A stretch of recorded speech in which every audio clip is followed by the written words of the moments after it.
ओम।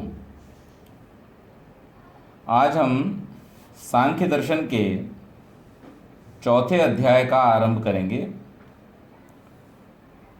पिछले 3 अध्यायों में जो ईश्वर, जीव और प्रकृति, उनके जो पारस्परिक व्यवहार, संबंध, इन सबके अर्थों का, शास्त्रीय अर्थों का निरूपण किया गया था।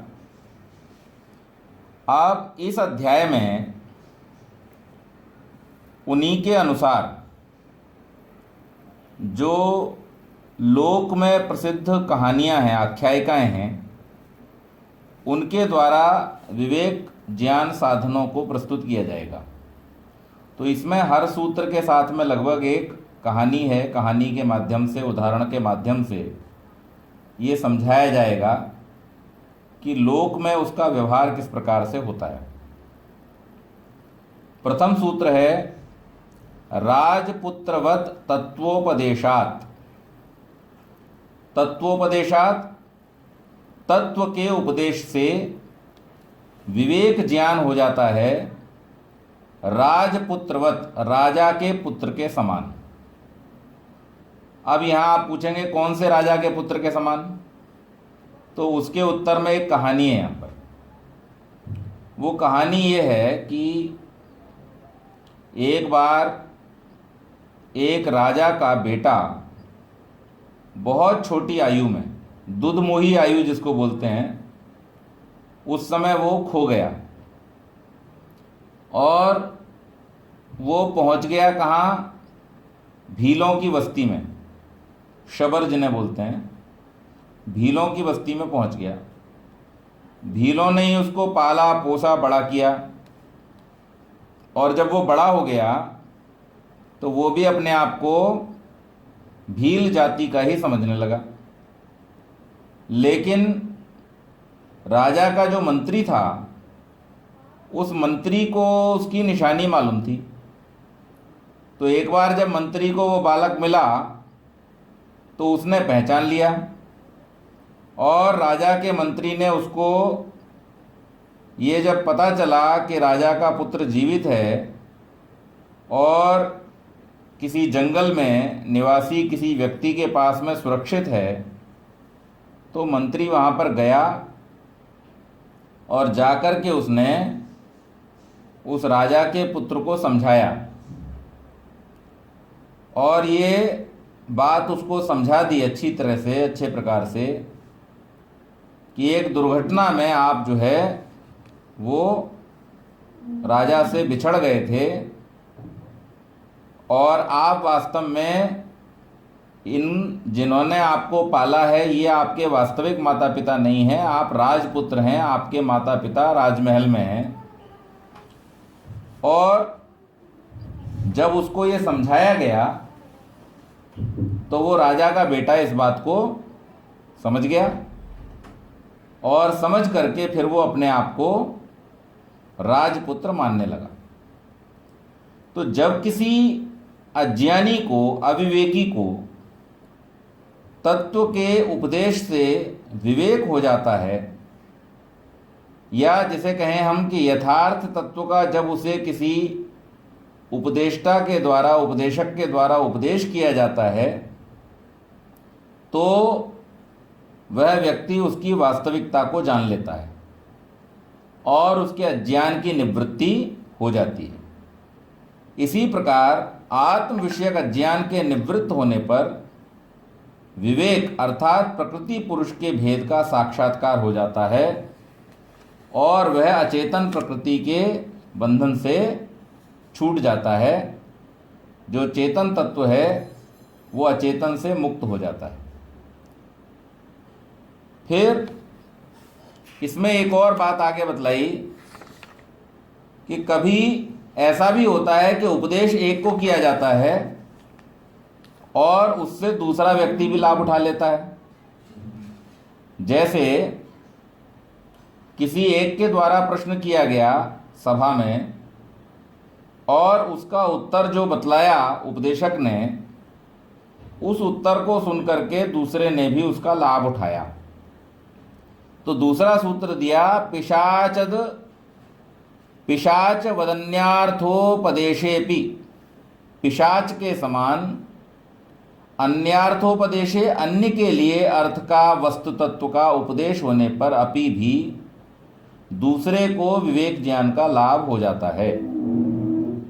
किसी अन्य को उपदेश देने के प्रसंग में यदि कोई दूसरा व्यक्ति भी उसे सुन ले तो वह भी उस उपदेश का लाभ उठाकर वास्तविक तत्व ज्ञान को प्राप्त कर सकता है। और इसमें उपमा दी गई पिशाच के समान। कौन सा पिशाच? तो फिर एक कहानी बताई गई है कि एक आत्मज्ञानी गुरु अपने शिष्य को उपदेश देने के लिए सुविधा की दृष्टि से एक जंगल में उनका जो आश्रम था वहां पर लेकर के गया और वहीं निवास करते हुए उसे आत्मज्ञान का उपदेश देता रहा। उस उपदेश को उसी जंगल में रहने वाला एक पिशाच जो था वो छिप करके सुनता रहा, बराबर सुनता रहा और उसके अनुसार आचरण करता हुआ वो भी उस शिष्य के साथ साथ क्या हो गया? आत्मज्ञानी हो गया। तो यहाँ उपदेश एक को किया जा रहा था लेकिन दूसरे ने सुनकर के उसका लाभ उठा लिया। तो सन्मार्ग का उपदेश कहीं से किसी तरह प्राप्त हो जाए और उसके अनुसार आचरण से अगर तत्वज्ञान की हम प्रयास करें, तत्वज्ञान प्राप्त करने का प्रयास करें तो ठीक प्रयास होने पर निश्चित रूप से तत्वज्ञान की प्राप्ति हो जाती है। यदि एक बार उपदेश से ज्ञान न हो तो निरंतर उसकी आवृत्ति करते रहना चाहिए। अब मान लीजिए हम अभी एक बार उपदेश कर रहे हैं, आपके मन में जो शंका उत्पन्न हुई आपने हमसे फिर पूछ लिया, लेकिन ऐसा नहीं है कि एक समय में सारी शंकाएं भी उत्पन्न हो जाएं और एक समय में सबका समाधान भी हो जाए। तो अगर आज आपने सुना, फिर कल आपने रिकॉर्डिंग को सुना तो फिर कोई शंका जागृत हुई, फिर आपने रिकॉर्डिंग को सुना, फिर कोई शंका जागृत हुई और उन शंकाओं का निरंतर समाधान करते हुए आप उस तत्व के ज्ञान को प्राप्त कर सकते हैं। तो एक बार में अगर न हो तो बार बार उसका अभ्यास करते हुए उस ज्ञान को प्राप्त करने का प्रयास करना चाहिए। तीसरा सूत्र दिया आवृत्ति रस कृदुपदेशात, उपदेशात उपदेश से, असकृत बार बार, आवृत्ति दोहराना ज्ञान का साधन है। उपदेश के अनंतर उसकी बार बार आवृत्ति करना तत्व ज्ञान का साधन है। इससे ओंकार एवं गायत्री आदि के निरंतर जप करने की भावना स्पष्ट होती है। किसी वस्तु के निरंतर स्मरण करते रहने का अवश्य एक मनोवैज्ञानिक प्रभाव होता है। यदि कोई व्यक्ति शाब्दिक रूप में प्रथम आत्म स्वरूप को समझकर निरंतर उसका चिंतन करता है तो कालांतर में एक ऐसी स्थिति आती है कि निश्चित संभावना उस व्यक्ति को आत्म स्वरूप का साक्षात्कार हो जाने की होती है। और ये जो अभ्यास के विषय में योग दर्शन में कहा गया था, योग शास्त्र में कहा गया था, ये अभ्यास जो है वो वास्तव में इसी का नाम है। सतु दीर्घ काल नैरंतर्य सत्कारा सेवितो दृढ़ भूमि। तो निरंतर लगातार बार बार जब किसी चीज़ की आवृत्ति होती है, किसी चीज़ के लिए प्रयास प्रयत्न जारी रखा जाता है और मन में उठने वाले प्रश्नों का यथा समय समाधान लिया जाता है, उन पर चिंतन किया जाता है और जो विषय हमने पढ़ा है उसके अनुसार उस पर बार बार चिंतन करते हुए उसे व्यवहार में लाने का प्रयास किया जाता है, तो इस प्रकार से उसकी संभावना आत्मज्ञान के होने की बन जाती है। फिर आगे कहा तत्वज्ञान के उपदेश के लिए उपदेष्टा गुरु का होना ही आवश्यक नहीं, वह सुहृद आदि के द्वारा भी प्राप्त किया जा सकता है। इसी अभिप्राय से फिर अगला सूत्र दिया है पिता पुत्र वधुवयोर दृष्टत्वात्, उभयो दोनों के दृष्टत्वात् देखे जाने से पिता पुत्रवत, पिता और पुत्र के समान, उपदेष्टा और उपदेश्य दोनों के विषय में कभी यह देखा जाता है कि उसमें व्यवस्थित व नियमित गुरु शिष्य भाव नहीं होता, पर उनमें यथार्थ तत्व का आदान प्रदान होता है और उससे आवश्यक फल की प्राप्ति होती है, पिता पुत्र के समान। अब यहाँ पर ये पिता पुत्र कौन से, तो उसके विषय में एक आख्यायिका, एक कहानी दी गई है कि किसी समय में एक अत्यंत निर्धन ब्राह्मण अपनी पत्नी को गर्भिणी जान करके कि वो गर्भावस्था से है, धन संग्रह के लिए परदेश को चला गया। बहुत काल के बाद जब वो वापस हुआ तो अपने गांव पहुंचने से पहले ही रात्रि के कारण किसी नगर की धर्मशाला में उसे रात्रि व्यतीत करने के लिए ठहरना पड़ा। उसके गांव से वह नगर इतनी दूरी पर था कि अगले दिन सुविधा से वह अपने घर पहुंच सकता था। धर्मशाला में उसके साथ के कमरे में अपनी माता के साथ एक रोगी किशोर बालक ठहरा हुआ था, जो रोग के कारण रात भर रोता चिल्लाता रहा। उसके क्रंदन से पथिक ब्राह्मण को बार बार क्रोध आता रहा और वह उसे भला बुरा कहता रहा कि यहाँ से कहाँ दुष्ट आ गया और मुझे जो है यात्रा के समय में मुझे शांति से सोने नहीं देता। 2-4 बार उसने अपने स्थान से ही धमकाया, सुनाया भी, उल्टी सीधी बातें भी कही उसको। बालक ने भी यह सुनकर अपनी माता से कहा कि ये बेकार क्यों किड़किड़ कर रहे हैं, मेरा तो स्वास्थ्य ठीक नहीं है, मुझे तो कष्ट है, और अगर कष्ट न होता तो हम किसी और स्थान पर चले ही जाते, लेकिन ये चाहें तो ये तो किसी और भी जगह जाकर रह सकते हैं, इन्हें ज़रूरी थोड़ी यहीं पर रुकें। तो प्रातःकाल जब हुआ तो जब उसकी माता जागी और उसने उस व्यक्ति को देखा तो उस ब्राह्मण को उसने अपने पति के रूप में पहचान लिया और उसको बुला करके फिर उसने बताया कि ये जो रात भर रो चिल्ला रहा था ये आपका पुत्र है, और पुत्र से कहा कि रात भर जिनके लिए तुम यहाँ से उल्टी सीधी बातें कह रहे थे, चले जाने की बात कह रहे थे, वो तुम्हारे पिताजी हैं। और उसके उपदेश से पिता पुत्र दोनों ने वास्तविक स्थिति को समझ लिया। तो उनके एक दूसरे के प्रति जो अन्यथा भाव थे वो वहाँ पर नष्ट हो गए। अब उनके बीच में जो द्वेष था रात भर वो किस में परिवर्तित हो गया, प्रेम में परिवर्तित हो गया।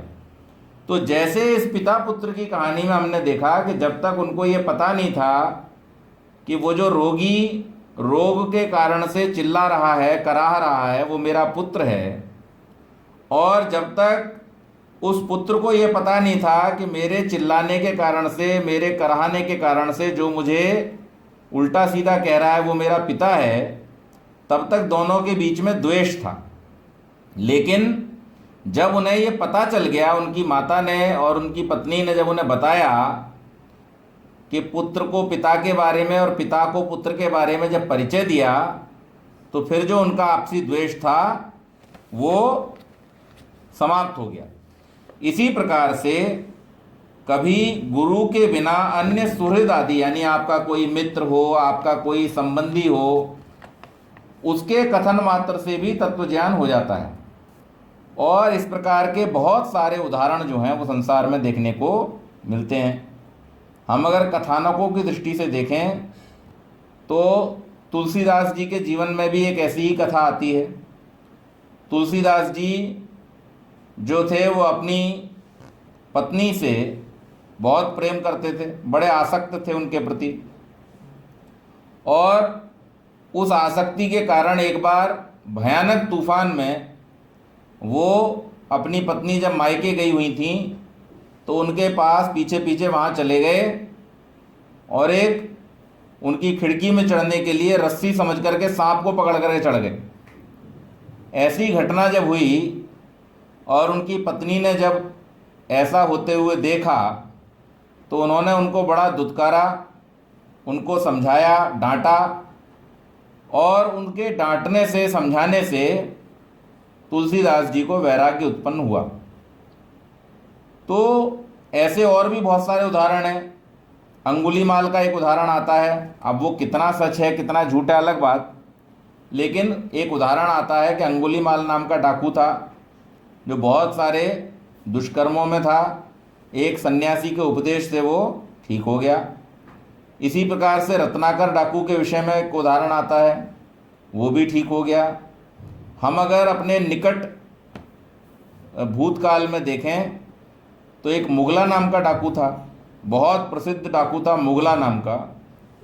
और वो डाकू जो है एक बार कहीं डकैती डालने के लिए गया और वहाँ पर चल रहा था आर्य समाज का सत्संग। उस सत्संग में वो बैठ गया और बैठ करके उसने जो स्वामी जी वहाँ पर उपदेश कर रहे थे उनका उपदेश पूरा सुना, और उस उपदेश को सुनने मात्र से उसके जीवन में ऐसा परिवर्तन आया कि उसने लूटमार पूरी छोड़ दी और सदाचारी बन गया। तो कहने का अभिप्राय ये है कि ज़रूरी नहीं होता है हर बार कि कोई गुरु हो आपका, विधिवत आप आश्रम में जाकर के उससे दीक्षा लें तभी आपको सद्ज्ञान हो सकता है, उसके अलावा नहीं। कभी कभी आपके जो स्नेही लोग हैं, आपके प्रति जो कल्याण की भावना रखने वाले सुहृद जन हैं, उनके उपदेश से भी, वो जब आपके कल्याण के लिए कुछ उपदेश करते हैं तो उनके उपदेश के द्वारा भी आपको ये तत्व ज्ञान हो सकता है, और उसके लिए फिर निरंतर प्रयत्न करते रहने से आपको आत्मज्ञान भी हो सकता है। अब यहाँ इस सूत्र के व्याख्यान में इस प्रकार से भी देखा जा सकता है कि पिता पुत्र को अपने सामने उत्पन्न होते हुए देखता है और पुत्र पिता को अपने सामने मरता हुआ देखता है। पिता और पुत्र के समान मरण और जन्म दोनों के देखे जाने से दृष्टा को संसार के प्रति वैराग्य की भावना जागृत होती है। वैराग्य से विवेक हो जाता है। इस प्रकार पिता पुत्र के मृत्यु जन्म वैराग्य आदि को जागृत करने के तत्वज्ञान के प्रादुर्भाव में सहायक होते हैं।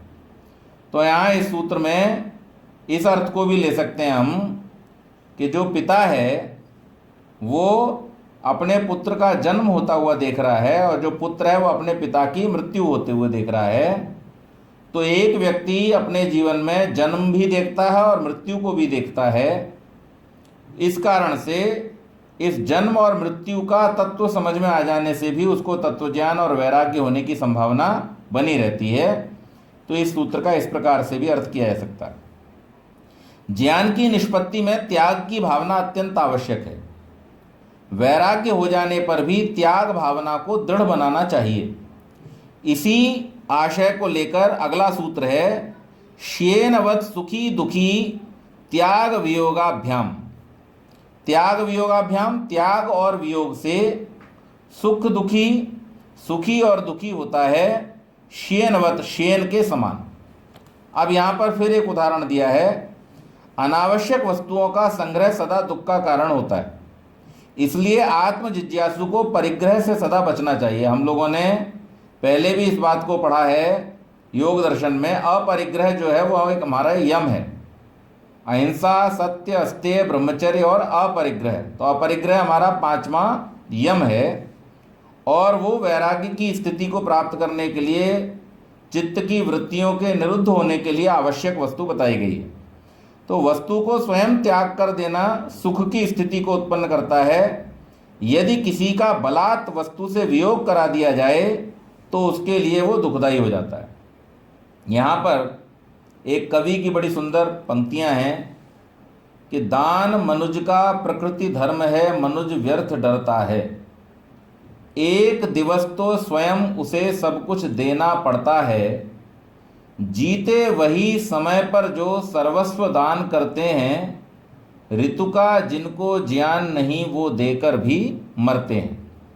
तो जो व्यक्ति यथाशक्ति अपनी इच्छा से अपने द्वारा अर्जित की हुई, संग्रह की हुई वस्तुओं का इच्छा पूर्वक दान कर देता है, दूसरों के कल्याण के लिए उसको समर्पित कर देता है, उस व्यक्ति को उनके छूटने का दुख नहीं होता। लेकिन जो व्यक्ति उनको दबा करके बैठा रहता है, अपने कंट्रोल में ही रखना चाहता है, तो एक न एक दिन तो वस्तुएं उससे छूटी जाने वाली हैं, तो फिर उसको उनके छूट जाने का दुख होता है। तो स्वेच्छा से अगर हम त्याग देंगे तो हमें सुख प्राप्त होगा, और अगर हमसे बलात् वो दूर होंगी तो उसका हमको दुख होगा। तो ये हमारी इच्छा पर निर्भर करता है कि हम अपने ही द्वारा अर्जित की हुई वस्तुओं से सुख प्राप्त करना चाहते हैं या दुख प्राप्त करना चाहते हैं, ये हमारे ऊपर है पूरी तरह से। अगर हम अपने द्वारा अर्जित किए हुए धन से, संपत्ति से, वस्तुओं से सुख प्राप्त करना चाहते हैं तो उनको हमें छोड़ना पड़ेगा, धीरे धीरे देना पड़ेगा अपनी इच्छा से। और जितनी जितनी चीज़ों को आप अपनी इच्छा से देते जाएंगे दूसरों के कल्याण के लिए, उतना उतना आपका सुख बढ़ता जाएगा। और जितना जितना आप उन्हें अपने पास समेट करके रखते जाएंगे तो एक दिन जब वो छूटेंगी तो आपका उतना ही दुख बढ़ता चला जाएगा। तो इसलिए हमें ये निर्णय स्वयं करना चाहिए, हम सुख प्राप्त करना चाहते हैं कि दुख प्राप्त करना चाहते हैं। इसमें एक और बात यह है कि जैसे इसको हम एक उदाहरण से समझ लें कि आप धन को इकट्ठा कर लें बहुत सारा, और बहुत सारा धन आपके पास में इकट्ठा पड़ा रहे, आप उसको खर्च न करें, तो वो धन आपके लिए सुख का कारण नहीं होगा, वो आपके लिए दुख का कारण बन जाएगा। क्योंकि थोड़े ही दिनों बाद आपको ये परेशानी सताने लगेगी कि किस प्रकार से इसका संरक्षण किया जाए। क्योंकि धीरे धीरे जैसे जैसे ये पता चलेगा लोगों को कि इस व्यक्ति के पास में, अमुक व्यक्ति के पास में बहुत सारा धन है, तो फिर उसके लिए चोर लुटेरे भी तैयार हो जाते हैं। और कभी कभी ऐसा भी हो जाता है कि जो नवंबर 2014 में हो गया था, नोटबंदी होती है और वो सारे के सारे धरे रह जाते हैं, उनका कोई काम नहीं हो पाता, तो वो खराब हो जाते हैं। तो इसलिए अगर कोई व्यक्ति अपने पास जो संग्रहित किया हुआ है उसका समय पर या तो उपभोग करे।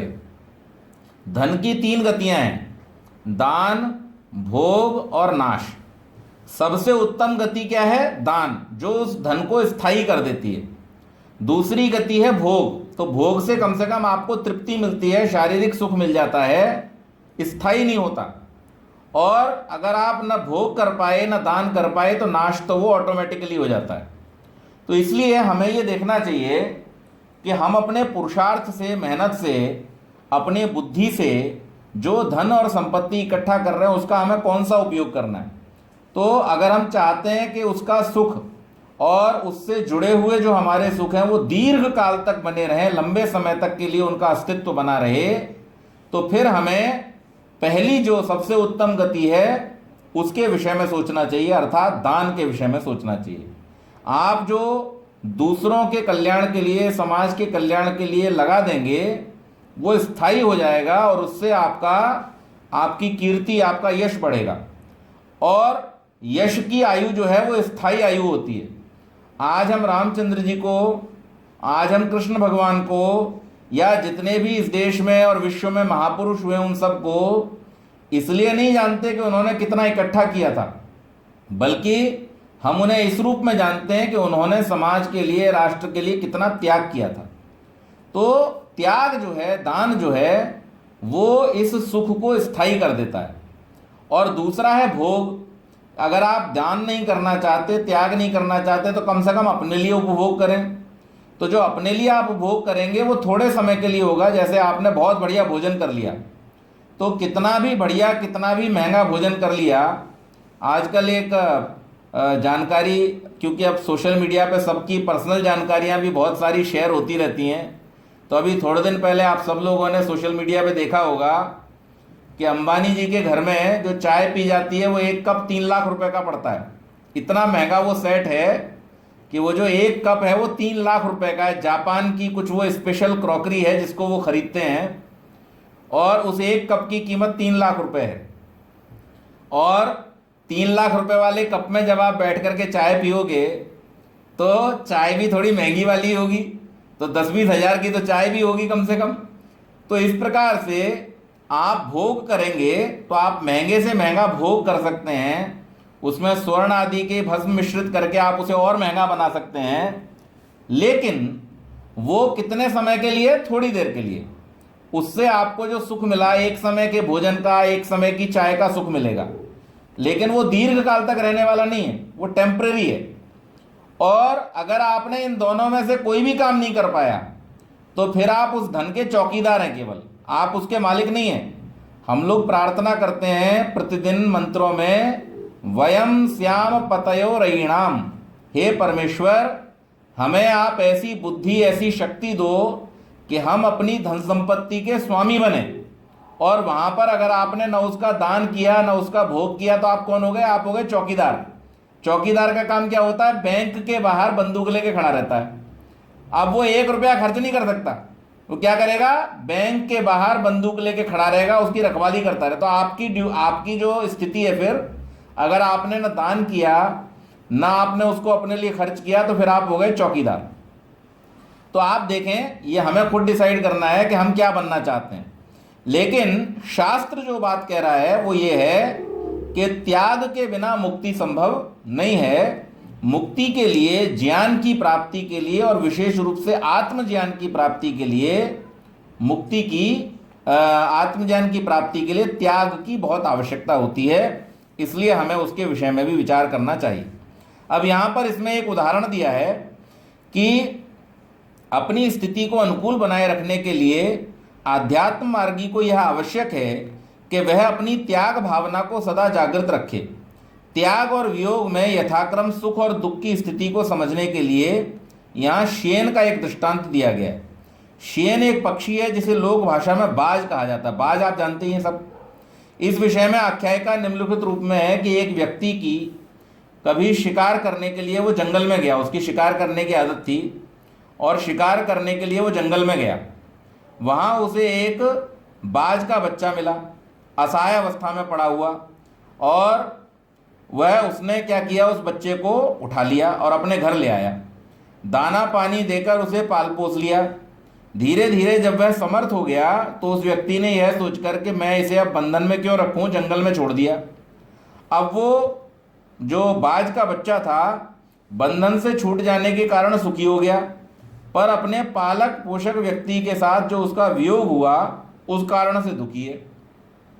तो एक तरफ तो वो सुखी भी है कि अब वो स्वतंत्र हो गया, पिंजरे में नहीं है, लेकिन दूसरी तरफ वो दुखी भी है कि जिसने मुझे पाला पोसा, जिसने मेरी रक्षा की, उससे मैं दूर हो गया।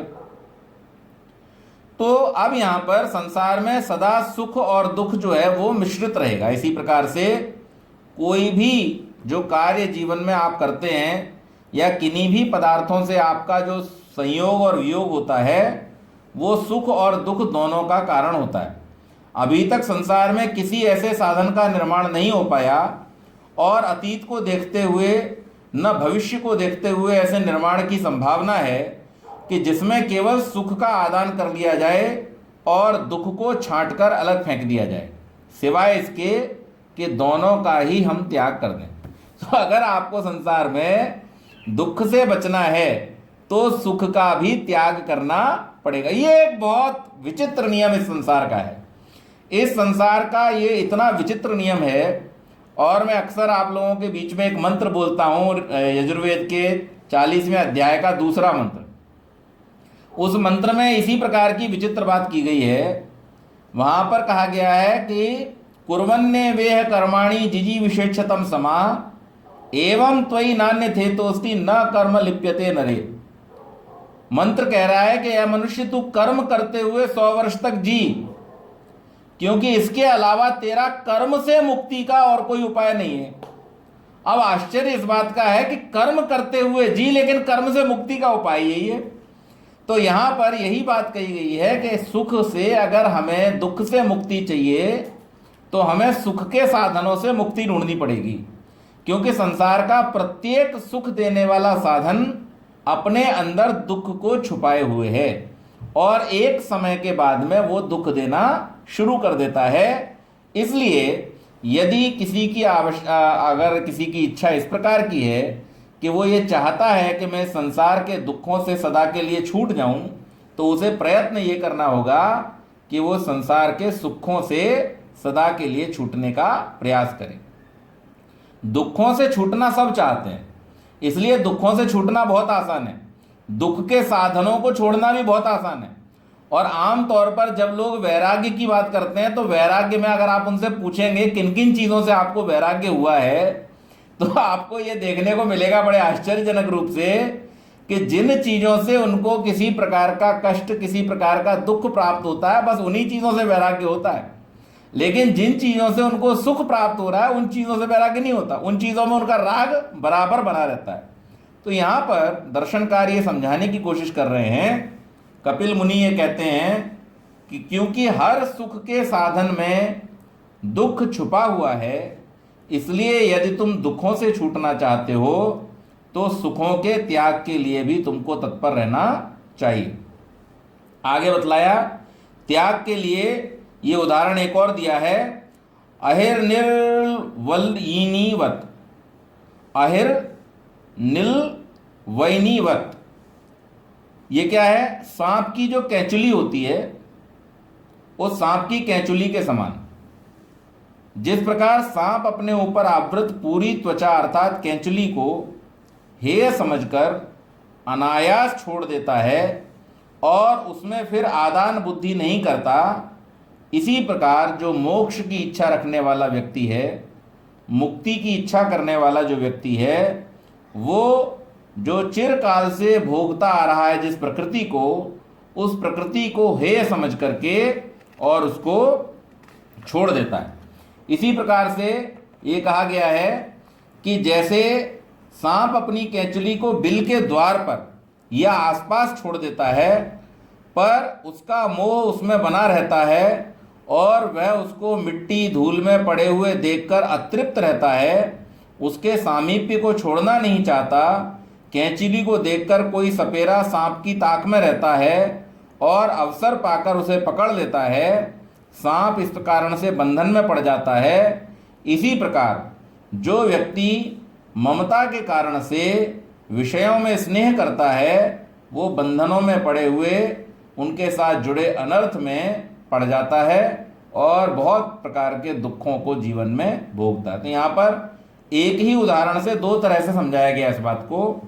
पहला कि सांप अपनी कैंचुली से किसी प्रकार का मोह न करता हुआ उसको छोड़ करके दूर चला जाता है, और इस प्रकार से वो जो ज्ञानी व्यक्ति है, जो आत्मज्ञान प्राप्त करने का इच्छुक व्यक्ति है, वो भी संसार के भोगों को त्याग करके, इस दुख का कारण प्रकृति के तत्वों को त्याग करके और उससे छूट जाता है। और दूसरा उदाहरण क्या दिया कि जो व्यक्ति जैसे कोई सांप अपनी कैंचुली के साथ उतारने के बाद भी अगर ममता रखता है, उसके साथ में उसका राग बना रहता है और राग बने होने के कारण से उसको खींच करके अपने बिल के पास ला करके रख लेता है, तो उसका क्या होता है कि जब कोई शिकारी शिकार करने के लिए या कोई सपेरा सांप पकड़ने के लिए आता है, तो उस कैंचुली से पता लग जाता है उसको कि यहाँ पर सांप है और वो उसको पकड़ लेता है। इसी प्रकार से जो व्यक्ति संसारिक पदार्थों में राग रखता है, उस राग के कारण से जो उसकी विषय वृत्तियां हैं वो इस संसार के भोग्य पदार्थों में लगी रहती हैं और इसके कारण से वो जन्म मरण के बंधन में फंस जाता है। आध्यात्म दिशा में चलने वाले व्यक्ति को कभी कोई अकार्य न करना चाहिए। यदि प्रमाद से कुछ अकार्य हो जाए तो उसका तत्काल प्रतिकार अथवा प्रायश्चित करना चाहिए। इसके लिए दृष्टांत दिया है, छिन्न हस्त बद्धा, छिन्न हस्त बद्धा।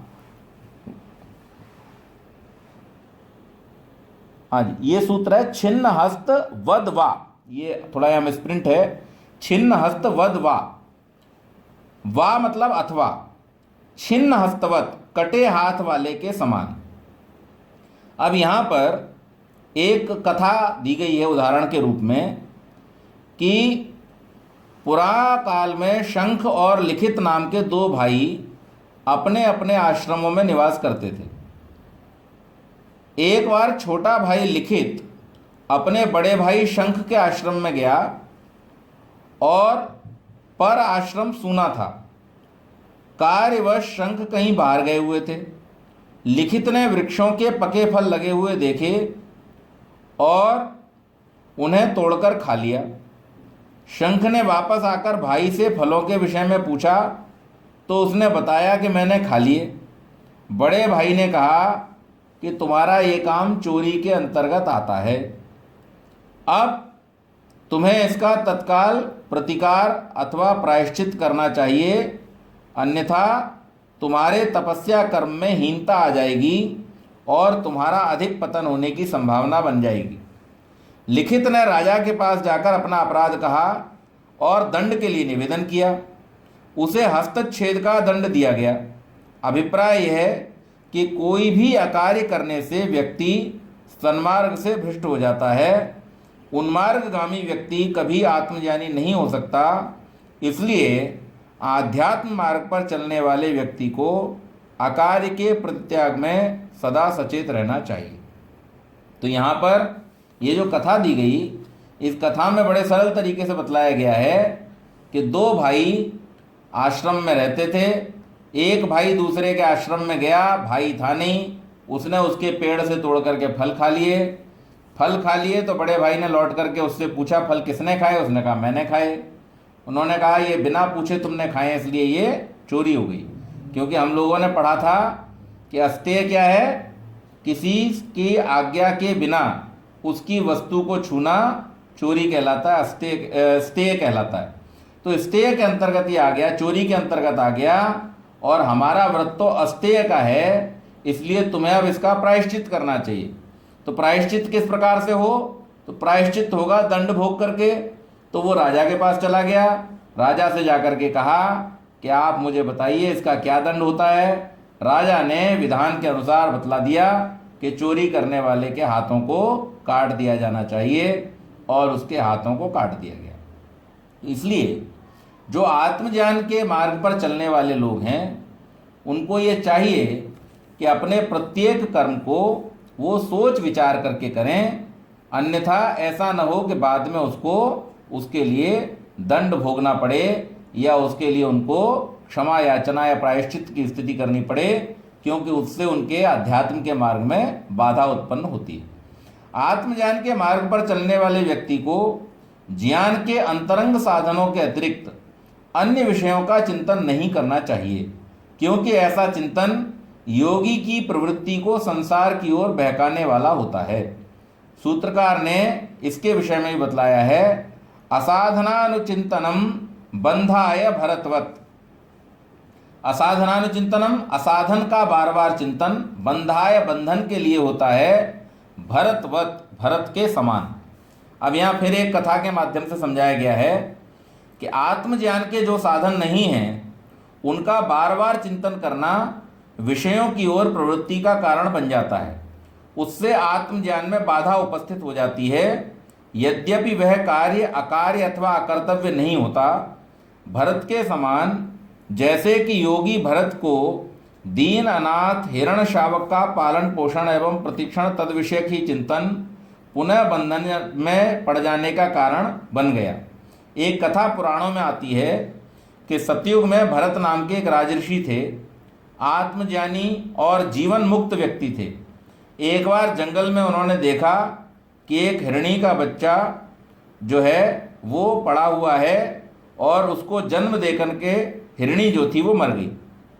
इसके साथ वो अनाथ बच्चा जो पड़ा हुआ था, इनके मन में ये विचार आया कि अगर इसको यहाँ ऐसे ही छोड़ दिया गया तो ये बच्चा भी मर जाएगा। तो इसलिए करुणा के कारण से उन्होंने उस बच्चे को उठा लिया और उसका पालन पोषण करने लगे। धीरे धीरे वो बच्चा उनमें इतना आसक्त हो गया कि उनके साथ साथ चलता था। हम देखते हैं घर में हमारे जो पालतू पशु होते हैं वो इतने आसक्त हो जाते हैं, इतना प्रेम करने लगते हैं कि फिर वो हमारे पीछे पीछे हमारे साथ साथ घूमते हैं। आप लोगों ने वो वीडियो देखे होंगे हमने जो चिड़ियों के डाले थे। भाई साहब के घर में एक डॉगी पला हुआ कुत्ता है, क्या नाम है उसका भाई साहब? हाँ हाँ, तो वो जो है वो इतना इनसे हिला मिला है कि इनके साथ बैठा रहता है, वो सत्संग भी सुनता है, भजन भी सुनता है।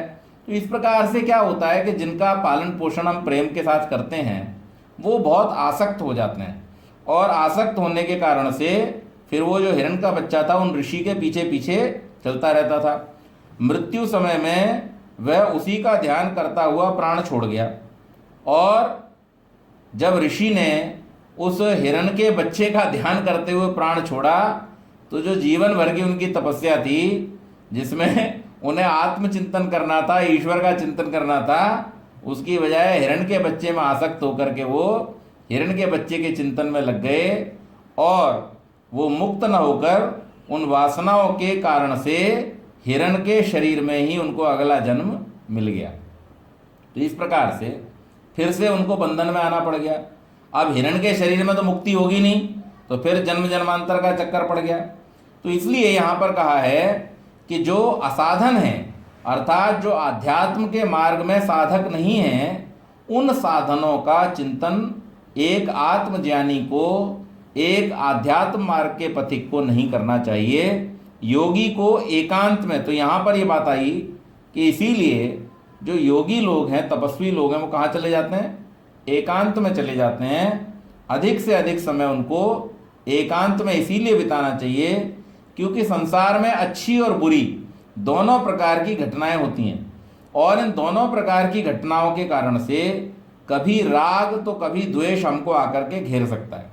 तो इसलिए यदि हमारा उद्देश्य मुक्ति प्राप्त करना है तो उस राग और द्वेष से बचने के लिए अधिक से अधिक एकांत का सेवन करना चाहिए और इससे जो मन में योग में बाधक जो भावनाएं हैं वो उत्पन्न नहीं होंगी और हमारे योग में किसी प्रकार की बाधा नहीं होगी। बहुभिर योगे विरोधो रागादिभिः कुमारी शंखवत। अब यहाँ पर फिर से कहा बहुतों के साथ योगे संपर्क में रागादिभिः राग द्वेष आदि के द्वारा विरोध संघर्ष हो जाता है कुमारी शंखवत, कुमारी शंख के समान। बहुत व्यक्तियों के साथ संगत रहने से राग द्वेष संघर्ष कलह आदि के कारण योग विरोधी स्थिति अथवा पारस्परिक विरोध की भावना उत्पन्न हो जाती है। योग मार्ग पर चलने के लिए राग द्वेषादि रहित परम वैराग्यपूर्ण जिस स्थिति की आवश्यकता है वह संगत में नहीं रह पाती। अनेक विचार और प्रवृत्तियों के बीच स्थिति में कोई अंतर नहीं रहता और एकांत निवास की अवस्था में इस प्रकार की स्थिति उत्पन्न होने के बहुत ही कम अवसर रहते हैं। इसलिए सूत्रकार ने यहाँ कहा है कि ऐसी स्थिति में क्या हो जाता है, कुमारी शंख का दृष्टांत दिया है। शंख का तात्पर्य शंख से बनी चूड़ियाँ। जिस प्रकार एक कुमारी बाला के हाथ में पहनी हुई बहुत सारी शंख की चूड़ियाँ आपस में खड़खड़ाती या झंझनाती रहती हैं, इसी प्रकार इकट्ठे संगत में रहते व्यक्तियों का परस्पर संघर्ष बना रहना स्वाभाविक है और यह अवस्था आत्मज्ञान के लिए बाधक होती है। इसलिए आत्म जिज्ञासु को संगत से सदा बचना चाहिए। तो अब एक प्रश्न किया था किसी ने बीच में, उसका यहाँ पर मैंने उस समय भी समाधान दिया था, यहाँ पर शास्त्र भी उसका समाधान दे रहा है कि हम परिवार में रहते हुए भी, यहाँ पर मना नहीं किया गया कि आप परिवार में रहते हुए योग की अवस्था को, समाधि की अवस्था को, वैराग्य की अवस्था को प्राप्त नहीं कर सकते या आत्म साक्षात्कार की अवस्था को प्राप्त नहीं कर सकते, ऐसा नहीं है। लेकिन होता क्या है वास्तव में कि घर में बहुत सारे लोग हैं, परिवार के लोग हैं, कभी उनमें झगड़ा भी हो जाता है, कभी बातचीत हो जाती है, कभी कोई राग का विषय उपस्थित होता है, कभी द्वेष का विषय उपस्थित होता है और इस कारण से आपका जो मन है वो इधर उधर भटकता रहता है और इस कारण से आपकी साधना में बाधा उत्पन्न हो सकती है। इसलिए इन सब से बचने के लिए जो अध्यात्म मार्ग के पथिक हैं उनको एकांत में अधिक से अधिक समय बिताना चाहिए। अनेकों की संगत जैसे योग मार्ग में बाधक है, इसी प्रकार दो का एकत्र रहना भी बाधक होता है। द्वाभ्याम अपि तथैव, दो के साथ भी उसी प्रकार विरोध की संभावना रहती है। तो अनेकों के समान दो के इकट्ठा रहने पर भी योग विरोधी भावना उत्पन्न होने की संभावना बनी रहती है।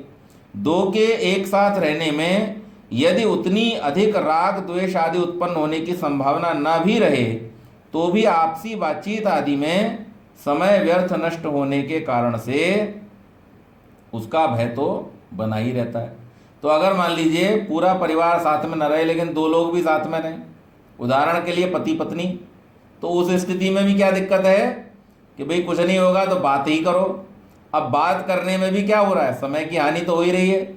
अब बाबा जी बैठे हैं क्या करने के लिए, ध्यान लगाने के लिए, लेकिन अम्मा जी कह रही हैं, कह रहे हमसे थोड़ी देर बात करो, तुमसे बात भी नहीं करते।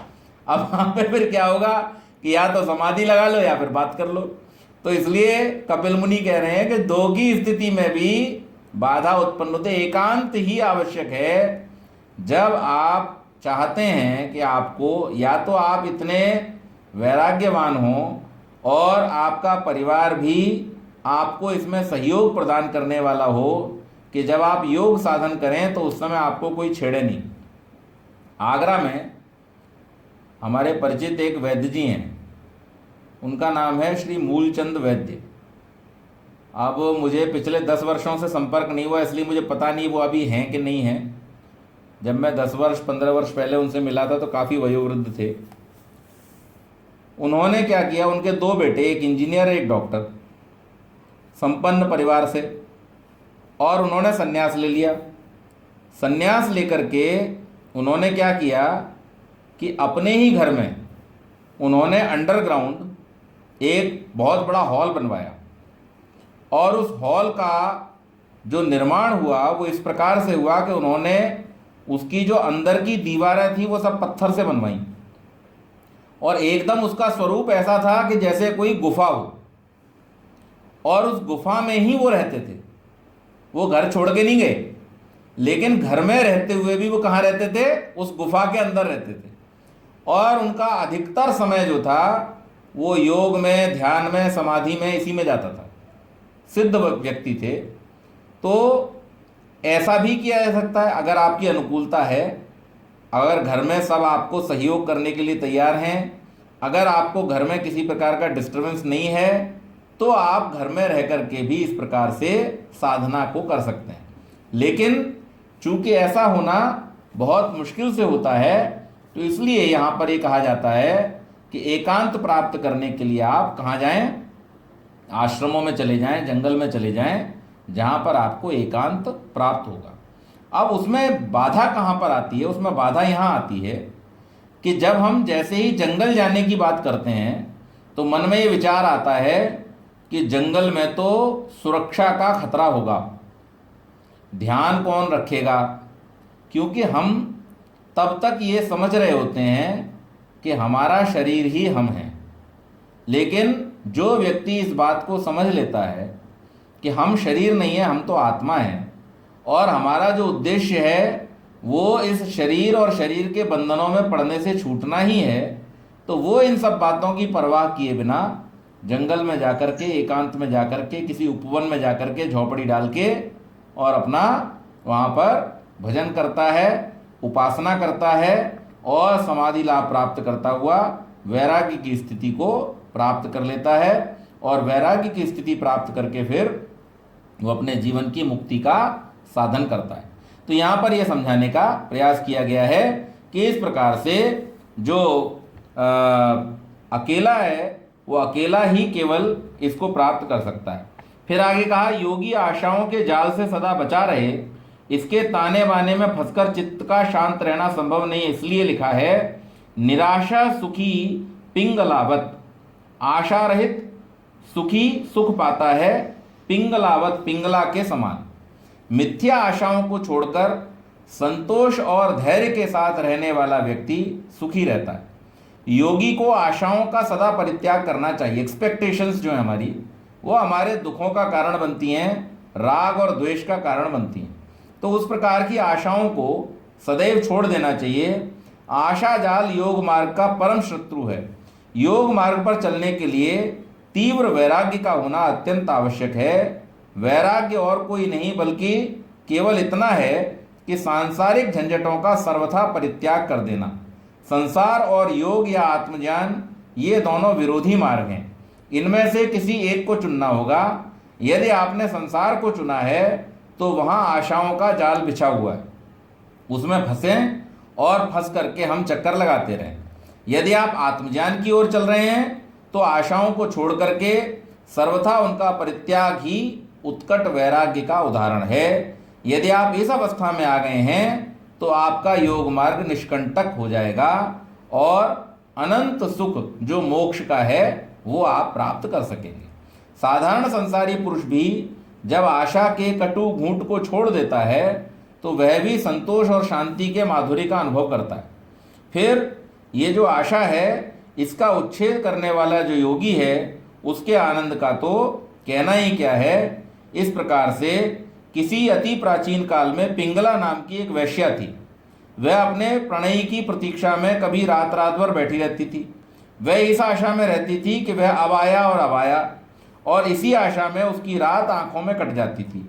जब वह अत्यंत दुख का अनुभव करती थी, तब कई बार उसके साथ ऐसा होता था कि हृदय में खेद की भावना अंकुरित कर लेती थी और वह सोचने लगी कि मैं जो कुछ करती हूँ वो ठीक नहीं है, मुझे इस कार्य से विरत होना चाहिए। यह भावना उसकी दृढ़ होती गई और उसकी जो आशा थी वो समाप्त हो गई। जब आशा समाप्त हो गई तो फिर उसका वैराग्य उत्पन्न हो गया उसको, और वैराग्य उत्पन्न होने के कारण से उसने वो जो कार्य था वो छोड़ दिया और उसके अंदर ज्ञान का उदय हो गया।